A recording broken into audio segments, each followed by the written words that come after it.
This is Locked On Sports Atlanta, and it's time for the Atlanta Football Party, only on Locked On Podcast Network, your team every day. Welcome into the Atlanta Football Party. I'm your host, Jarvis Davis, and riding with me today, I have Aaron Freeman, host of Locked On Falcons, and I have Maria Martin, who is an all-out superstar for Living Alive. I wanted to start off by saying thank you for making the Atlanta Football Party your first listen today. We are free and available wherever you download your podcast. And wherever you download your podcast, make sure that you leave us a 5-star review. I really appreciate that from you in advance. Atlanta Football Party is part of the Locked On Podcast Network, your team every single day. Coming up on today's show, Younghoe Koo might be safe after all. And also, we'll discuss what's keeping us up at night. But first, we have to get into something that I thought it was kind of interesting. You know, as we're in the offseason, we have lists and you start going through different things and start saying to yourself, who might be that guy for the Atlanta Falcons this year? And I think, you know, we talk about a secret weapon. Okay, what is that guy? What can he be? What can he do for this team to help them get to where they need to be? And that's the playoffs, right? That's what we want to do. So, Maria, when you think about in the offseason right now, they're going to OTAs, getting ready to go into mandatory mini camps in June. Who do you feel could be that secret weapon that you could say at the end of the season, people didn't see that coming, but I actually did? Well, last year, I would have told you it was Kaden Ellis, and I even did a sit-down with Kaden Ellis, and I asked him the question, do you believe that you're a secret weapon on this team? What is it about you that lets you and allows you to fly under the radar in a way that national media doesn't really give Kaden a lot of attention?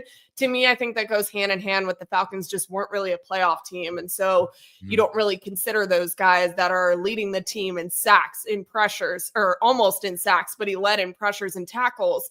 This is an inside linebacker. In no world should he be leading in multiple statistical categories that don't really fit his frame. Although I felt like he exploded a little bit more, I still think he's under the radar. You know, I've seen a ton of articles saying Kaden Ellis is that guy. He's the secret weapon. I think people are dead on by that because he's somebody who, granted, was asked to do a little bit more than I think he should have been last year. And so that in turn creates some of these statistical categories that, again, I don't think he should necessarily be leading in. But at the same time, Kaden is a guy who can do, like Jalen Walker, many different things on your defense. And so to have a couple of those pieces that are chess pieces to kind of blend everything together and also take the lift from Jarvis's favorite person on the planet, Troy Anderson. Wait a minute. We're not going to start that today now. Y'all not about to get me fired up, and we're only 3 minutes into this doggone show, Maria. Don't do me like that. I also feel like I'm in the middle for a reason. I'm trying to like divide and keep the peace today, but I just wanted to throw that in. So anyways, I still think that Kaden Ellis is that guy that flies under the radar, and it's such a shame because I think he's so good. I mean, we all know his family and his history and his background. They're an NFL family, but you know, he really can be multiple different things for you on this defense, which I think is going to make Brick so excited. Yeah, it's funny that you say that because I think that, Kaden Ellis led the charge for this team actually proving that they can actually rush the quarterback, right? Because the adjustments after the bye week, we understand Raheem Morris got more involved and said, hey, Jimmy, we have a dude that can do a lot of things. And being that we don't have that many dudes that can rush the passer on a consistent basis, how about we get this guy involved? And you saw how Kaden Ellis was just that guy or that 5-2 guy or 3-2 guy, you know, for this Falcons defense. So I'm kind of with you on that secret weapon piece. I'll be interested if Aaron's secret weapon is a certain player that Maria named. But, you know, for you, Aaron, as far as coming into the season, you know, a guy that you just tabbed, okay, this is who Falcons fans need to take a look at. This is a guy that Falcons fans need to be looking out for and saying, oh my gosh, this is one of the guys that led the charge for this team to make it to the playoffs. Why do I feel like you're up to no good? I'm not gonna pick who you think I'm gonna pick. Well, it's no, me. I'm the there were substitute. there were there were 5 players on defense when you talk about after that bye week when the defense was actually performing well that I thought stood out pretty consistently on a weekly basis. Maria named one of them in Kaden Ellis. The other 2 were Jesse Bates and AJ Terrell. They don't think they would qualify as secret weapons. I think everybody understands how good those football players. The 4th one was Grady Jarrett. He's no longer here.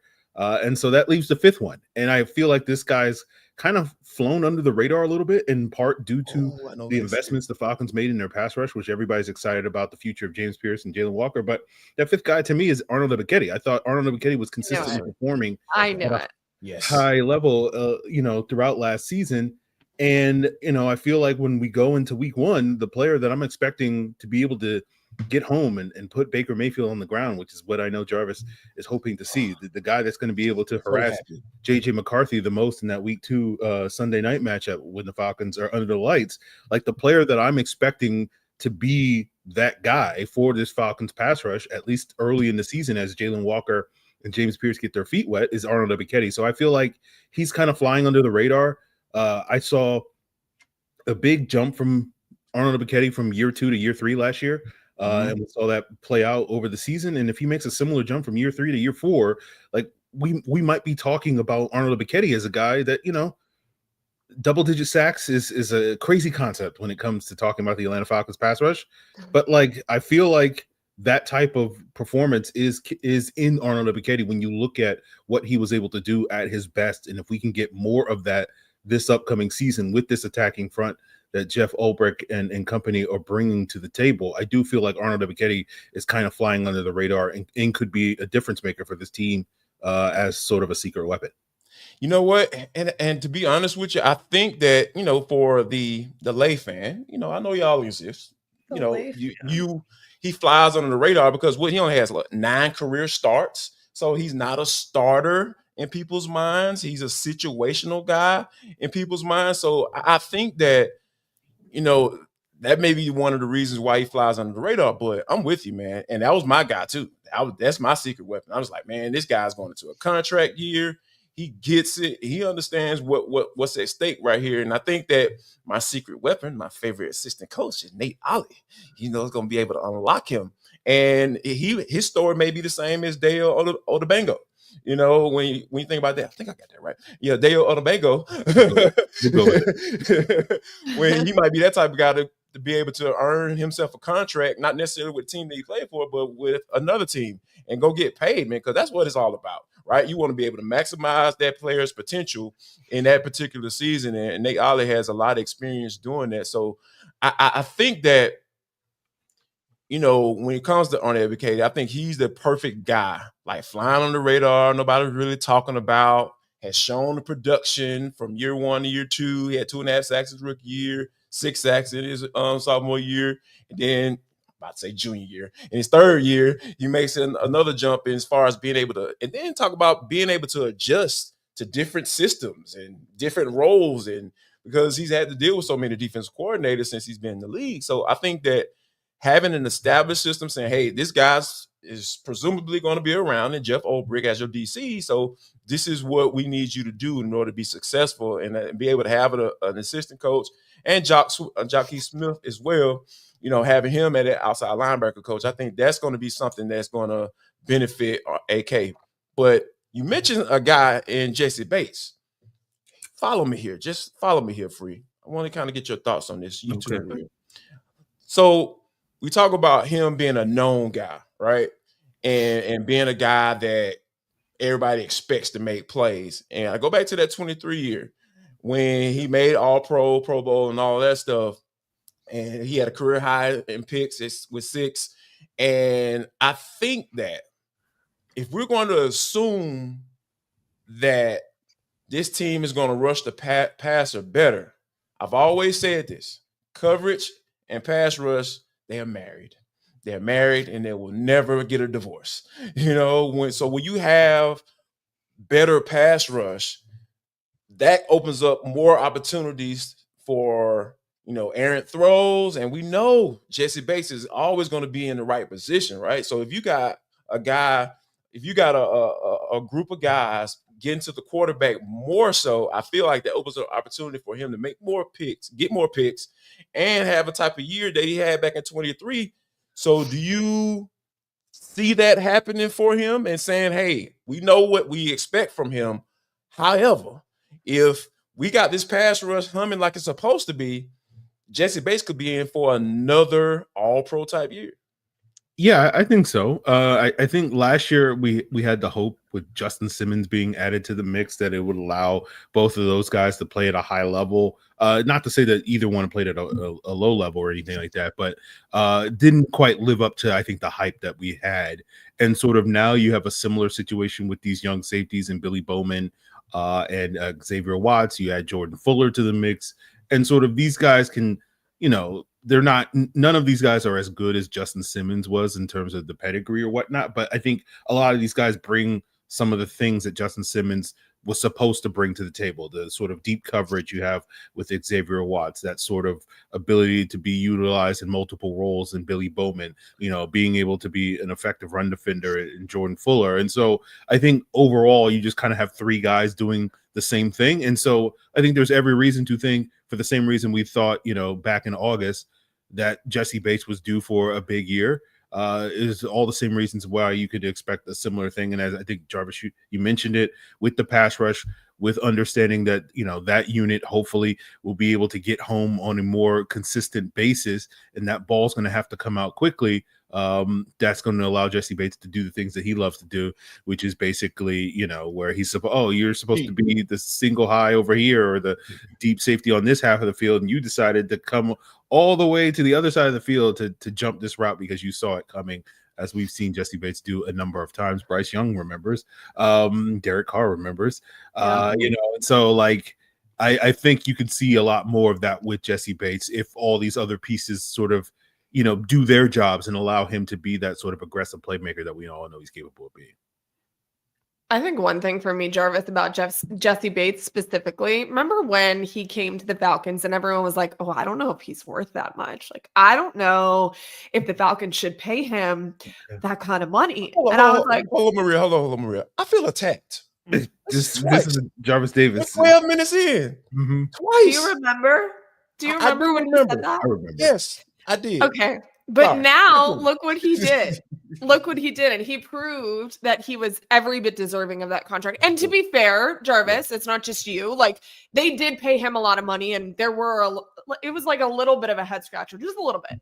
And now it's 100% guaranteed, a free guarantee that he should get every single penny of that. He is worth every single penny of that. Okay. What I find really interesting about just say that. I'm just here because I'm in the middle and I'm trying to stir the pot. Next segment, she's gonna be pumping you up, Jarvis, and coming after me. So she's just gonna. Don't worry. I just like to keep it interesting, Yeah. When I was at the facility yesterday talking to a lot of the defensive coaches, specifically about Jesse Bates, even though we talk about him a lot, we don't talk about his genuine impact on this defense. And for the new guys, we know what Jerry Gray is going to say about Jesse. I posted it was great. Like, all of those things are great. But for Mike Rudy, the new pass game coordinator on defense, like, he is so excited. I can't even put that into words because he sees a guy that can literally change the trajectory of a play on the defensive side of the ball, any given snap. And that's what Jesse does. And he's also taking a lot of those younger guys along with him. This is voluntary right now. The guys don't have to be in the building. Jesse's there every day. Jesse's doing the work. He doesn't have the mindset of, oh, I'm a veteran. I don't need to be here. I've done this a million times. It's no, I want to get better. I want to understand it. I want to master it. And there's understanding defense and then there's mastering it. And Jesse is on the mastering side. And I can only imagine what would open up for him if there was some semblance of a pass rush, back to your previous point, Jarvis, because that is really what we're looking for. We're looking for the Falcons up front to alleviate the back half of the defense and let them go do their thing. And Jesse did that without really a pass rush. So Lord only knows if you allow him to open up the game in the way that I think this pass rush will be able to for Jesse behind them, I think it's going to be something special this year with Jesse. Absolutely. And I think that we all know that the next step for this defense to get to where they want to be, right? And that's into the postseason. they got to rush the quarterback. They got to get there more. Yep. I'm just interested to see who's going to benefit from it. And I feel like Jesse could be one of those guys, and I definitely feel like AK can be one of those guys as well. So we'll definitely keep an eye on that as the offseason continues to roll along. But coming up next, what's keeping you up at night? We'll discuss.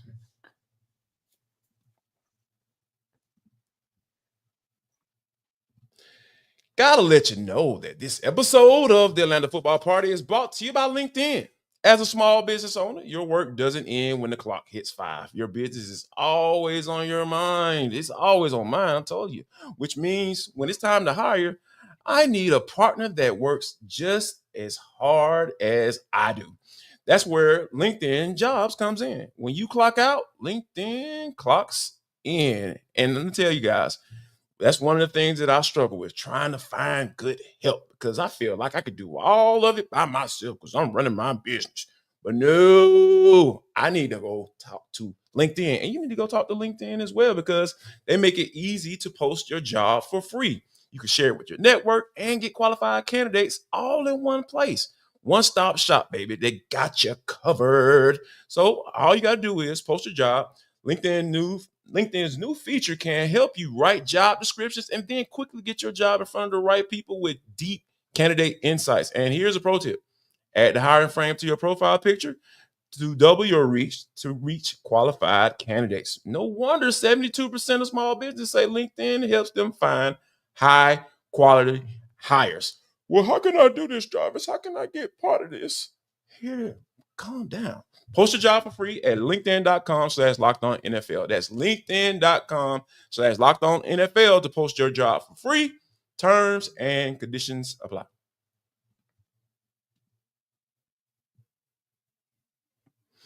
All right, people. We've talked about the secret weapons and what they bring to the table. Now it's time to talk about what's going to keep us up at night. Let's get a little pessimistic. Let's get a little petty. You know what I'm saying? Like I feel like Maria has already started off with the petty, so I'm gonna start off with her. Not pessimistic, petty. There's a difference. I am petty as hell today. So yeah, a lot of times, petty and pessimistic for me, you know what I'm saying? Because my Twitter handle used to be called Petty Monger. You know what I'm saying? So, Killmonger, Black Panther, I know Aaron might get reference. I don't know if you might know who Black Panther? Oh, just maybe he does. Man, look, Free is going to get the MVP of this show today, because he's just getting all the love from Maria. He's wearing a reference that I actually made, and I didn't know that he had a Black Panther shirt on. We're just chop liver. It's okay. It's just, I'm just sitting in the seat, you know what I'm saying, around greatness, I'm BJ Armstrong, he's Michael Jordan. You know what I mean? Like, that's what we're doing today. But anyway, but Maria, so I will ask you this. We understand we talked about the pass rush, and as far as what needs to happen there in order for the defense to take the next level. But is there anything else that is keeping you up at night, or is it still the pass rush? I mean, the pass rush, I think, is the easy answer here. And I know that the defensive coaches last year were so annoyed that we would go in there every single week and be like, what's with the pass rush? What's with the pass rush? Hey, why aren't there sacks? It's not like that's just an overnight fix, as we all know. So I just kind of stopped asking those questions because I knew it wasn't going to get fixed week to week. For me, the run defense is still a big concern. And I'm very curious to see what it's going to look like under Jeff Ulbrich. I know he kind of has a different ideology when it comes to focusing on pass defense and run defense. And he's got a pass game coordinator who I think is, I just had such a interesting time talking to Mike Rutenberg yesterday. He has such a awesome plan for what this defense can do in pass game, but run defense, they were allowing over 120 yards a game. People were able to run all over this defense. And so for me, that's a really big concern aside from the pass rush. And I think it's going to get fixed. They've taken a couple of different steps forward to make it better. I shouldn't say fixed, because I don't know that anything is going to get magically fixed on this side of the ball. I hope, we all do. I do think that they've done things to make a step in the right direction, but the run defense for me, that's maybe what keeps me up at night, aside from the pass rush, but just forget about that because that's the easy answer. You know what? As a person who understands who understood what his role was in college. Like I was nose guard, double, take on double teams, sometimes triple team, and let the linebackers get all the glory, right? And I get that. And that's one thing about the league today that's kind of, it's not confusing, but it's just like, man, this is where we are right now. And Jeff Ulbrich even talked about that this week and speaking with the media, just saying how, like, there are so many things that, you want to stop the run, but it's all about the pass. He said 60% of his prep goes into stopping the pass. And I'm just like, man, my coach is probably grumbling in his stomach and has diarrhea right now hearing that type of stuff. Oh, wow. All right. You bring this on yourself, just so you know. Yeah, I mean, I look at it like this. I feel like if you can get a team one-dimensional, you can, you pretty much can figure out a way to get a win. So, and, it just seems like that might not necessarily be the case in today's game. So I feel like that's the one thing that I kind of think about for the most part. But I feel that, Jeff is really fixed on the whole athletic piece and trying to throw different looks at guys and figure out what teams are trying to do against them and kind of simplify things, and which would make a lot of sense. Like, I never forget when I came into camp my freshman year in college, and my defense coordinator came in, he walked in the door, had a really scowl on. He had like a big scowl on his face, and he wasn't making any eye contact with anyone. He just walked up to the whiteboard slowly, and just wrote on there, KISS. And I'm sitting there like, man, what does that mean? And he just looked at everyone with a very calm voice and said, keep it simple, stupid. That's our motto on defense. And I think that, Jeff Ulbrich is going to adopt that moniker. So I'm with you. I don't see any guys 300 plus pounds and all that stuff. I don't see any guys like that. You see some guys who are going to be playing on the edge. They're 245, 250. And I'm just like, hey, man, how we going to figure this thing out? So I'm with you on that one. I totally understand it, but it seems like Jeff has a really good, solid game plan on how they're going to attack it. But for you, when you look at the defensive side of the ball, are you still fixated on the pass rush kind of keeping you up at night, or is it something else?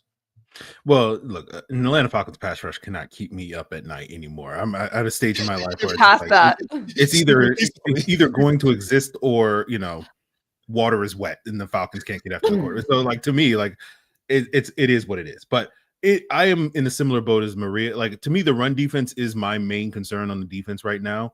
And because we talked about this all last year, like, part of the reason why the pass rush wasn't able to get home, because they couldn't get into favorable situations on third downs because teams were basically being able to move the ball at will on them on some of those early downs. Now, a lot of that I think was owed to their bend but don't break defensive philosophy, and so they just kind of conceded easy yards through the air to defenses on those early downs, and that also hurt them. And I'm hoping what you're talking about, Jarvis, with Jeff Ulbrich coming in and sort of simplifying the defense and probably being a little bit more aggressive with some more man coverage and some of those things that they did in New York, I think will help in that regard. But at the end of the day, I still think you do wonder a little bit, given all the pieces that they've added up front tend to be smaller pieces, right? And in today's NFL, like, run defense it's still old school football. Like, it's the one element that's hanging on that, if you time traveled back to the 70s and brought a coach to the modern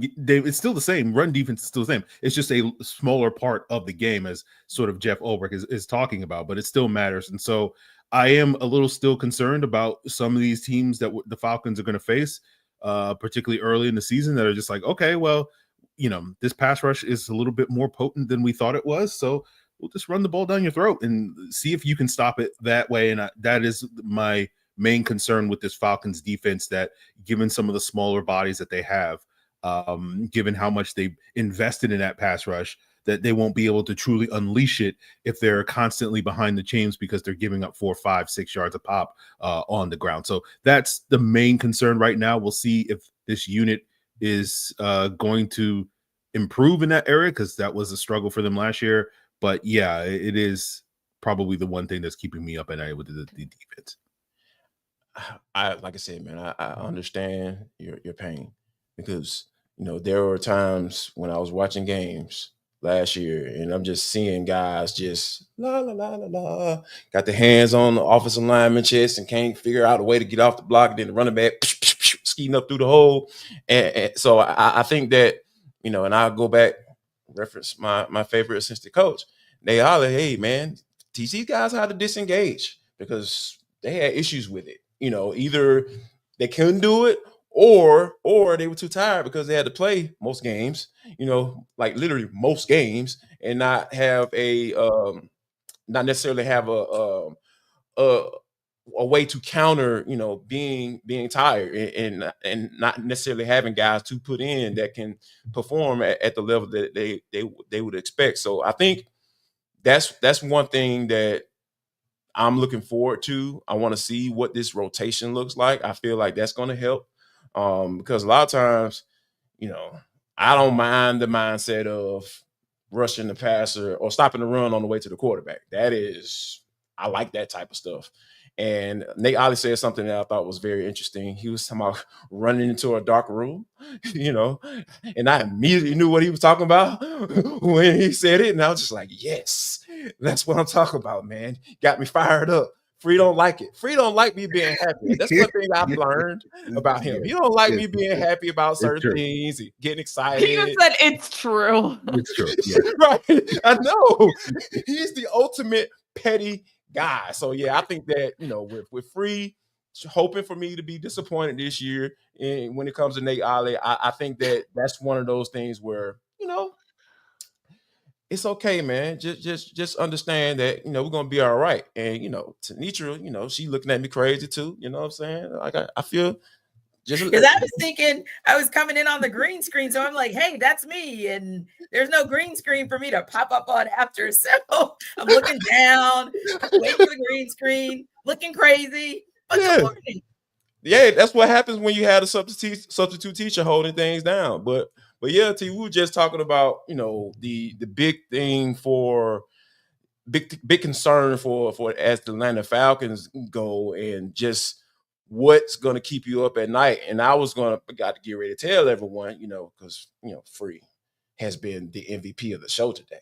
Like, I'm BJ Armstrong, he's Michael Jordan. So that's what's going on today. Just to let you know, keep you informed. But at least you're hitting winning buckets, because BJ hit winning buckets. So, but yeah, my biggest concern is not necessarily an aspect of the defense or the team. It's a game. Like, y'all know that doggone game, the game that scares me the most? That doggone Buffalo Bills game. Ooh. When you're talking about the Falcons being on prime time, Super Bowl contending team, no one will disagree that the Bills are going to be a Super Bowl contending team, reigning MVP as their quarterback, and the number 2 Tush Push guy in the league, and all this stuff. It's just so much stuff that goes with playing against the Buffalo Bills right now, because most of the times I feel like the NFL could have the Buffalo Bills and the Chiefs play 3 times a season, they would absolutely do it. They would do it hands down. But I think that's the game that scares me because of, it's kind of like when your parents let you go out for the first time, it's like, don't you go out there embarrassing me, boy. This is what it feels like when the Falcons play in primetime games. It's like, man, let y'all go out and embarrass us, man. Like, represent, that last name on your on the actually front of the jersey, right? Represent the front of the jersey. Don't become an individual. Don't get your name in the paper in a negative way, right? So I think that's my biggest concern, just as far as the going out and playing a team like the Buffalo Bills, a Super Bowl contender team. All eyes are going to be on that game, and I think that's one of the things that just keeps me up at night.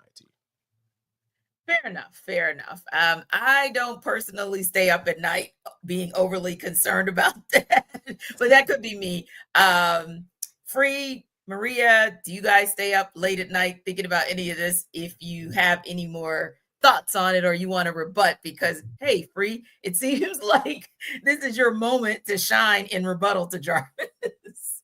No, looking ahead to that Bills game, I think there's going to be some challenges. I do like the fact that the Falcons got a lot more athletic on the defensive side of the ball.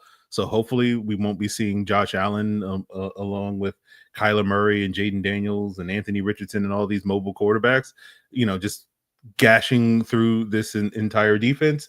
So I feel like the Falcons have made progress there. So I am not as worried about Josh Allen running for 180 yards as I probably was like 3 months ago with the Falcons facing in that game. So I'm not staying up at night worried about that. But I am a little worried about James Cook. So we'll see if James Cook can sort of supplement all those things that the Bills do. But we'll see on that front. Or if the Falcons' new look defense can actually not let James cook. You like that, Jarvis? Yep. That was corny just for you. When we come back, we'll talk about some special teams and whether or not there's this other thing that Jarvis really loves happening in special teams, and that's competition.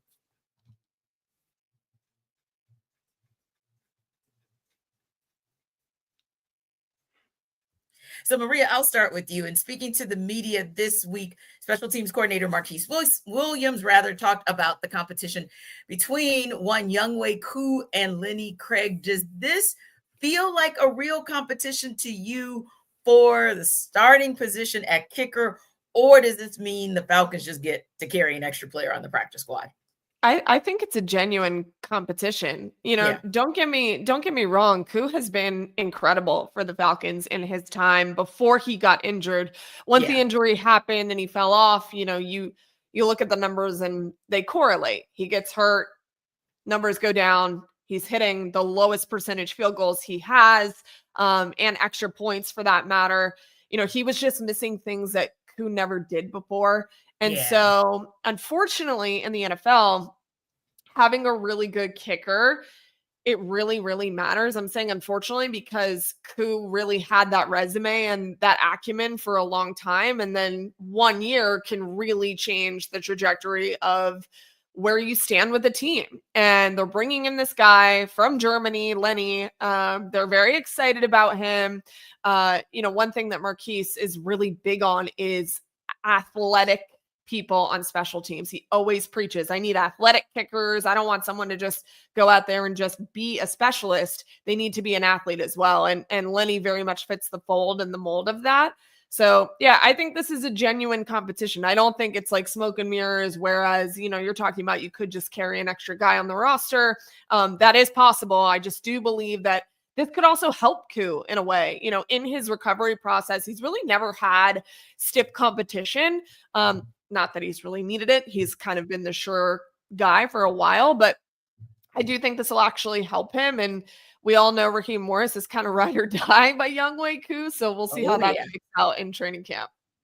Yeah. So when we look back at the 6 seasons that Younghoe Koo has been a kicker with these Atlanta Falcons, you do kind of see that progression, Aaron, if you will. Like you look at his field goal percentage. He started off kicking nearly 89%. And at its height, it was around 95% just in terms of field goals made, which is crazy numbers, which that's probably part and parcel to why you have such devotion, for lack of a better term, from Raheem Morris. And then there was the season following that, even 93%. But to Maria's point, when you look at last season, there was such a drop off based on injury. But hey, it is what it is, where Younghoe Koo went from nearly 87% field goals made to just 74%. So that said, you could make the argument, and understandably so, that no, this really is a competition, not so much just taking up another spot on the practice roster. Yeah, this is, usually when teams bring in, that extra kicker, that extra leg, it's just like, we just need a body in camp just to, have that. I don't think that's the case here. So this is a legit competition in the sense that we could be talking about Lenny Craig being the Falcons' week 1 kicker this September. So this is going to be a real competition. I still think, I think most of us would agree it is Younghoe Koo's job to lose. That if Younghoe Koo shows that he is the guy that you just referred to, T, in return to form and being that reliable kicker, then he will be the Falcons kicker because of the body of work that he has. coming into the league, last year withstanding. But, I think with him and Lenny Krieg, this is going to be an interesting battle because there is a possibility that Younghoe Koo does not get it back. We've heard all the talk about the changing in the stance. We've heard the issues with the injuries and all these various things. He is now on the wrong side of 30. And again, for a kicker, 30 is 27 for other positions, but just because of the nature of the position that we saw with Matt Bryant, you can play till your 40s and still be effective. But it is one of those things where your body is not going to recover. It doesn't matter whether or not, just your body, everybody who's turned 30 is oh, this is different than when it was when I was 25 and whatnot. So it's just that. Even everyone on this podcast, exactly. Familiar. And even for football players, that's why you see injuries start to catch up with these guys, later in their careers, because when you're 25 and 26, your body recovers a lot quicker. And so these nagging injuries that all these football players accumulate over the course of the season, you can play through those and gut through them. And then you hit 30, 31, and it's yeah, I'm gonna miss 3 games this week, guys, when before I could have played on this injury. Julio Jones is a great example of all that sort of stuff happening for him. So that's the concern with Younghoe Koo. Are these injuries going to be nagging issues? And in that case, if he does win the competition, the Falcons, because Lenny Krieg has that sort of special international player ability where they can sort of stash him on the practice squad, it does give them a little bit better of an opportunity where they can potentially hold on to him as opposed to another kicker that they might bring into camp that would play well, and then some other team would scoop him up off of waivers or something like that. So I think it works out in both ways for the Falcons with having both of these guys in camp, but obviously there's still going to be some questions that Koo is going to have to answer this summer. Yeah, and at the rate that they're going, it's kind of like an up and down, Jarvis, but I think you'll have those flashes where, with Younghoe Koo last season, for example, he did have a long of 58 yards, and that was actually the longest of his career. Now, granted, there were the rest of the ups and downs for the rest of the season, but I do think that when you have something like that, it shows that if you can get back to form, if you look like that 100% or even close to that 100%, they'll take the chance on you. But ultimately speaking, just do you agree as well that this is probably more of less about competition, although we know that it could breed competition, but maybe just more so of 2 things. Number one, still there is a vote of confidence for Younghoe Koo and that he's still the starter until they say otherwise. But hey, if something happens, at least they know what they would have in a guy like a Lenny Krieg if needed. Yeah, I think that having someone young in the coffers, so to speak, I feel like that breeds well. And then, since he was signed so early, that's an indicator as well that, they believe in him. They understand, after that workout at the combine, Marquise Williams talked about how what impressed him about, Lenny. So that bringing him in that early, and this is a step from the Falcons front office saying, hey, we appreciate what you've done for us in the past, but this is almost like counseling before you get that divorce. Hey man, we'll give you an opportunity to get it right, but if we still can't figure it out after the fact, we're gonna have to part ways. So wait, Jarvis, that's a tricky one, because then that would indicate that the side chick or the girlfriend was already there. So be careful with that analogy, because yeah. So just saying, Jarvis. I'm okay. So I got the analogy. So Marquise Williams will be the counselor, and Younghoe Koo's the wife, and I guess the Falcons are the husband. But what does that make Lenny, the side piece? What does that make him, the girlfriend and the second wife? And why is she there before? Or he there before? Okay, I'm just saying. So we're gonna go down this rabbit hole. Let's go, baby. Let's go. Maria, I had to clarify. Maria's sitting back in her chair. She don't know where I want to go. But hey, well, let's follow me, T. I want to help. I want to make sure you have a very good understanding. I'm sure some people who are listening and watching this show are very concerned about the moral fiber of said show. Yes. So we all, no, you might not know. When men are used to, they're like familiarity, right? So if there is going to be a person that they're going to continue this process with being in a relationship with, a lot of times it's going to be someone that they know. Now how they get to know that person is up to your moral compass and where it is and where it sits, how you understand what your marriage is, right? So the Falcons are doing the right thing by saying, hey, baby, you know what I'm saying? Let's go to counseling.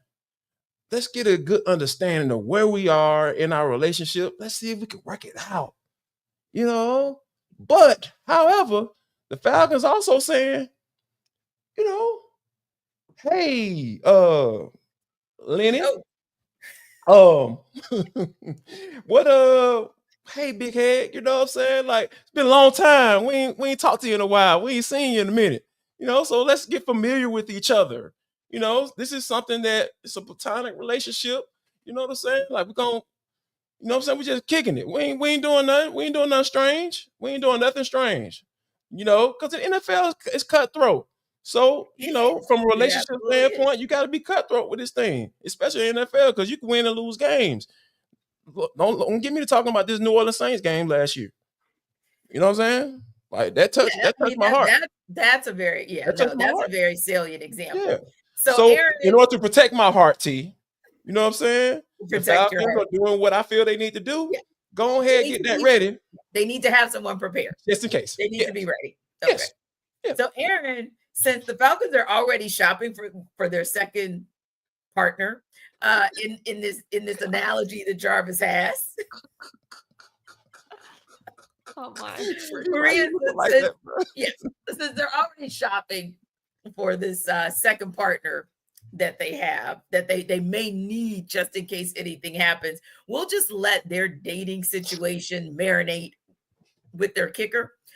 But we do know that they have some other needs, some other wins, some other friends that they need to go find potentially in the special teams game, at least at a minimum. And this kind of goes back to something, and I'm being serious about this part, but this goes back to something that we've talked about the last couple of shows, which is making sure that we give the defense some time to breathe.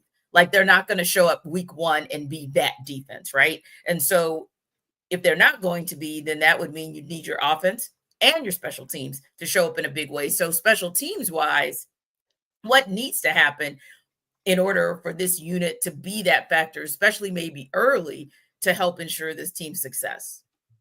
Well, I appreciate you, T, for asking me to come after what Jarvis just said. I and we're going to bring it back to the reason, seriousness and all this stuff. So, I appreciate you giving me that responsibility to get this show back on track.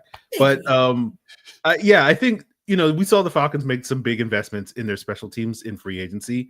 And I think it was with the idea of, because, the expectation probably was then like, yeah, we're going to make some major investments on the defensive side in the draft. But as you said, they're going to be trusting a lot of rookies early on in the season to impact, and they're going to be facing some pretty good offenses early on in the season. And there may be some growing pains with this defense. And so it's the idea of, okay, let's try to maximize our ability to win in 2 out of the 3 phases if that third phase isn't up to snuff early in the year. And again, the defense probably, has a chance to play really well early in the year. But again, they're just young and we just don't know what to expect with them. So I think with the special teams, you're counting on, additions like Jamal Agnew, helping you with field position. You're hoping that, some of the additions that they've made in the coverage units like Mike Ford and others that are going to help you win that sort of field position battle. And if that's going to put your defense in advantageous situations, it's going to put your offense in more advantageous situations. And again, given how tough those first 6 or so games of the season are potentially going to be with the primetime spotlight, you're going to really need your special teams to come through for you. So I think the Falcons have made investments on that side of the ball and in that phase of the game to help them win some of these close games that they probably will wind up having. If they do wind up winning several of those games, it may be that one punt from Bradley Pinion that pinned, the 49ers inside their own 5-yard line that made the difference. It was that, instead of getting a 20 or 25-yard return on a kickoff from Jamal Agnew, he got another 40 or 50 yards to set that offense up. And that was the difference between, getting that extra score that they needed to win one of those games. So I think the special teams is going to be a huge part of this team's early success and hopefully continued success this upcoming season. Yeah, Maria, I love what Aaron said because I often talk about that flipping the field and what the special teams unit was able to do and have been able to do for the Falcons for the last couple of years. I think will be important so that the offense doesn't find itself in a situation. It finds itself in a good situation where it's good field position, but on the same token, when the ball is turned over to the other offense, if you will, that special teams helps that defense by pinning them back as well. Yeah, I mean, for me, it's just let Jamal Agnew cook. Over 7 NFL seasons, he's been such a valuable piece on special teams. Obviously, he's a great weapon on the offensive side of the ball as well. However, just on special teams, it's kind of where he gets to shine the most. You know, he's got 6 collective touchdowns between punt return TDs and kick return TDs. And this is a guy who now is fully back from an injury that he sustained in 2023 at the end of 2023. So, you know, you're adding a very valuable piece to special teams, which was already not really a major concern for me. You know, we're talking about what keeps us up at night, run defense, pass rush, all those things. It's not like special teams unit for the Falcons was really keeping me up at night. And the best part about Jamal is he also has familiarity and a relationship with Marquise. They were together before in Detroit. So it's nice to have that familiarity as well. There's not a ton of competition on special teams. We just went over the Younghoe Koo and Lenny Craig competition. Otherwise, you know, maybe like kick return, punt return, like, okay, there are some departures from that aspect for special teams. Now you get that back with Jamal Agnew. So maybe you add in a couple different guys, but, you know, Bradley Pinion, he's good to go. Liam McCullough, he's good to go. Like, all of these pieces are pretty much solidified for you. So adding Jamal, I think, is going to be a big difference because this is a guy who's a veteran who's done special teams for a long time. And I actually think that's really, really going to help the Falcons, which to your guys' point, when you have a lot of young guys, field positioning is going to be huge and special teams can help you with that. Yeah. And Jarvis, just to kind of wrap up, I think to Maria's point, you have we'll always talk about consistency on the offensive and defensive side of the ball, but there's some consistency with special teams as well, assuming that Younghoe Koo kind of retains his spot and Bradley Pinion's there. And you've got Ray McCloud to be able to do some damage there too. But you did have a little look on your face when we were talking about that special teams piece and, you know, whether or not something special needs to happen or can happen and how consistent they've been across the last couple of years. Do you have maybe some concerns about how special teams can contribute as far as being a factor, especially early on as the defense kind of finds its way? My concern is I don't want to be concerned about special teams because I'm so used to them being so consistent, right? Yeah. Especially when you talk about the 95% with Younghoe Koo. It was just a beautiful thing to watch. When I knew when he came up, he was going to kick them up. We've been spoiled with kickers, right? You talking about Matt Bryan and Younghoe Koo. That's just been so consistent. And I don't want that to be another issue that I have to worry about in 2025. So for me, I want Younghoe Koo to get back to that. I don't necessarily know or have that much confidence that he's going to get back to that type of guy. That's why I'm glad Lenny Craig is here. You know, he's here. It's going to be there. So because – you know, for me, I feel like defensive special teams is still important, especially in today's game of everybody hucking it around the yard and doing all of that stuff. So I feel like if you can lock down your special teams and say, our kicker's going to be consistent, you can pretty much guarantee that he's going to make that field goal, and our punter is going to put that bad boy inside the 10. A lot of the times, as much as you would like him to have it in there, and then you're going to get some turnovers, getting the offense an extra possession. Oh my gosh, that's going to be so important this year, especially when you have a young quarterback and you're still trying to quite figure out who you are offensively or who you want to be offensively. And I think that because of the defense is so young, you have so many different factors and different young players that you're going to be counting on to make plays for you. I feel like I want to eliminate special teams from being a concern. I wanted to get back to what it used to be, and that was super consistent. And just give me a little, and hopefully Jamal Agnew can give us a little pop on the return game. Think about how many Younghoe Koo jerseys there are. Like, I don't know if I've ever seen jerseys at that clip for a kicker. So Just praying for everybody who has a Younghoe Koo jersey, and hopefully he pulls through and you can keep it. Yes. Yeah, he's one of the more popular Falcons. And when you're in the stadium on a Sunday and Koo kicks, just to hear Koo is like the coolest thing. So yeah, hopefully. No. Craig. No. See, that's the issue. Craig. Now I was about to say, it's Craig most of the 99% of the time in Germany or the Netherlands or what have you. It's Craig. But do we really want it to be Craig and ATL? Just saying that could get real ugly fast. So there are some questions about whether or not some of the Falcons practices are worth it. We'll discuss on the other side.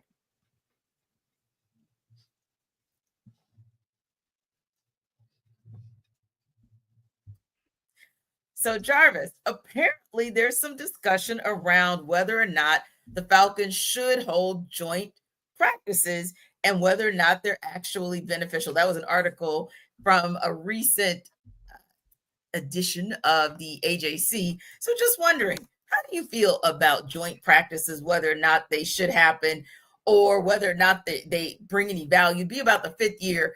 If they happen, it would be about the fifth year in a row that the Falcons participated in joint practices. I think there's a lot of value there because just from a player standpoint, if you look at it, it's the first time you get a chance to go up against somebody different. Because let me tell you this, they get tired of going up against each other, right? Because I know AK gonna try to do a speed rush. I know 1, 2, 3, quick set on Caleb McGarry because he's not gonna be able to get, he's gonna open up his hips every time when I do this. And it's just you get to learn your teammates so much and what they do and their tendencies because you go up against them. You get so many reps against those guys. So, I think there's a lot of value in joint practices. There's more value because last year we didn't see the starters at all, in the preseason games. Probably going to continue, hopefully not get a little bit of taste of some of the starters in the preseasons. But to be able to get your eyes on guys, I think that's a really good thing. And I think just from a team standpoint, if you got your starters against their starters, hey, you can kind of get a good idea of what, at least from an individual standpoint, because everything is so structured, right? So you get to see those one-on-one matchups and defensive line, offensive line. Love that. Yes, please. Give me more of that. So I think that's the benefit of it. And I think that, they should continue it more. They should definitely continue to do it. And depending on what game it is, I might try to make my way down there to try to see if I can get my eyes on some guys in person as well. Yeah, Maria, I think that if the trend remains the trend, which is that you won't see the starters for preseason or you'll see them in very limited action, would not the joint practices give you an opportunity to see those players a little bit more against different competition? And it will allow the opportunity at the positions where there is competition for the coaches to better evaluate those players against someone other than their fellow teammates? Yeah, I mean, there's no question about it. I am 100% for joint practices. And I know a lot of the players enjoy it too, because to Jarvis's point, it's just nice to see somebody else. And listen, the offseason program gets really long for these guys. I mean, even when you're talking to them right now, it's all install. It's voluntary. So not everybody's in the building. And then you're slowly going to, okay, now we're facing the offense. And if you're offense, now we're facing the defense. Like, it gets redundant, it gets long. And so I think to mix in sometimes a little bit of chirping out there, because we've seen that happen a lot, sometimes some brawls ensue, which I'm not really saying that that's what needs to be done. But, it's a different type of energy when you're facing another team versus your teammates.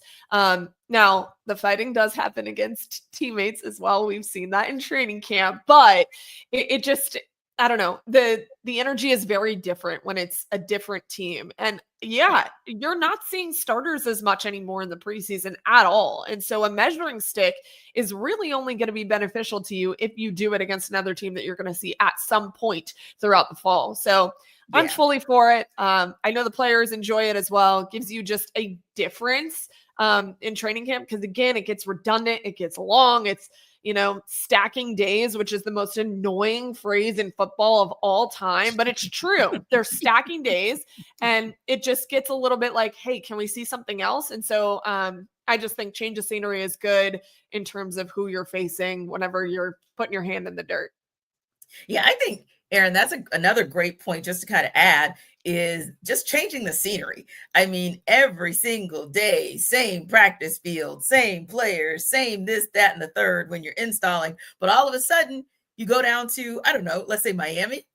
I think Maria would like that. I'd love that. And I wouldn't be mad about that either. But exactly. But yeah, you go into that different space and you get to really kind of see where you are, for lack of a better term. So I don't know. I don't think there's any issue with joint practices. We haven't seen any catastrophic, unless you guys correct me if I'm wrong, but any catastrophic injuries or anything of that nature from it. To me, the joint practices, it seems like when we've spoken to the players and even the coaches after those practices, there's something that they get out of them. Yeah.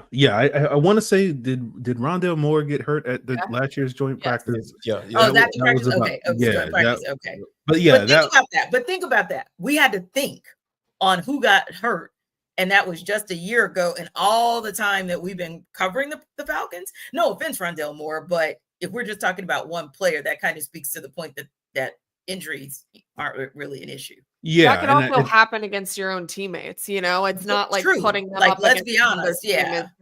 Anyway, go ahead. Yeah.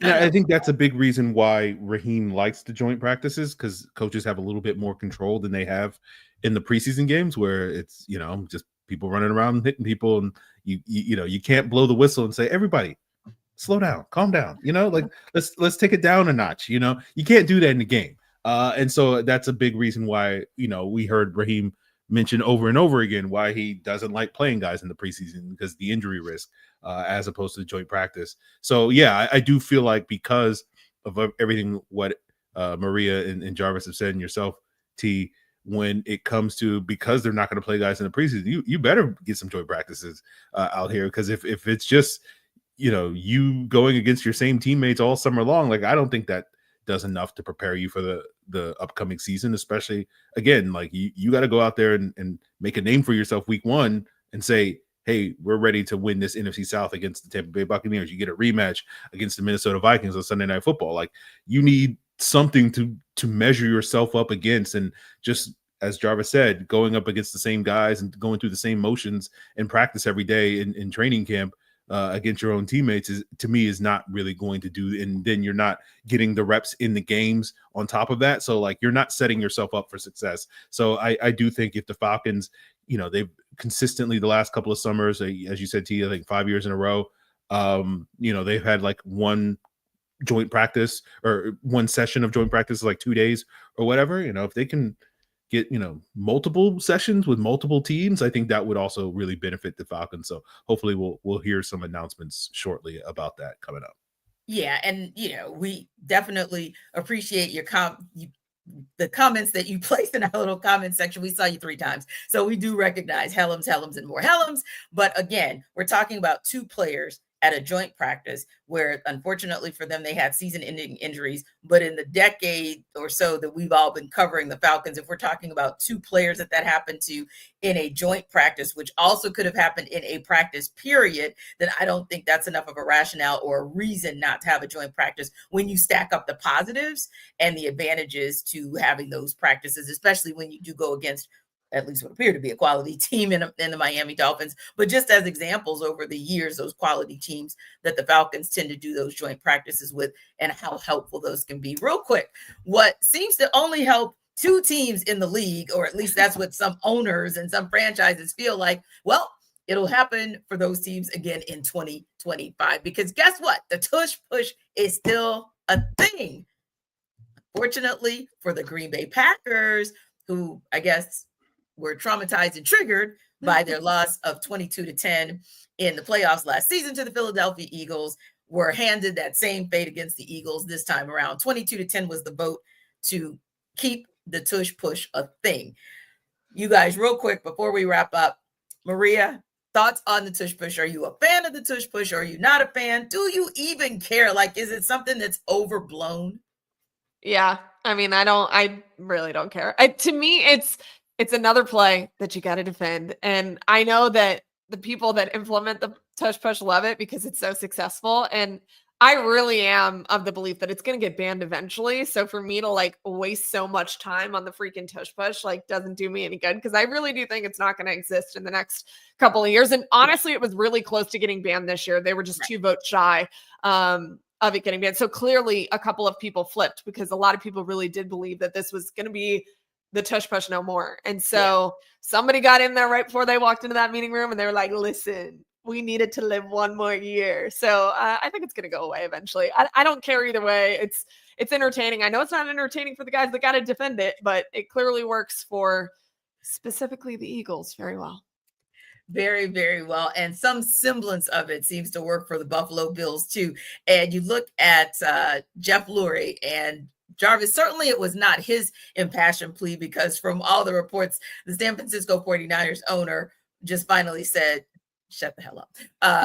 So it definitely wasn't the impassioned plea of one Jeff Lurie because of Jed York's commentary about it.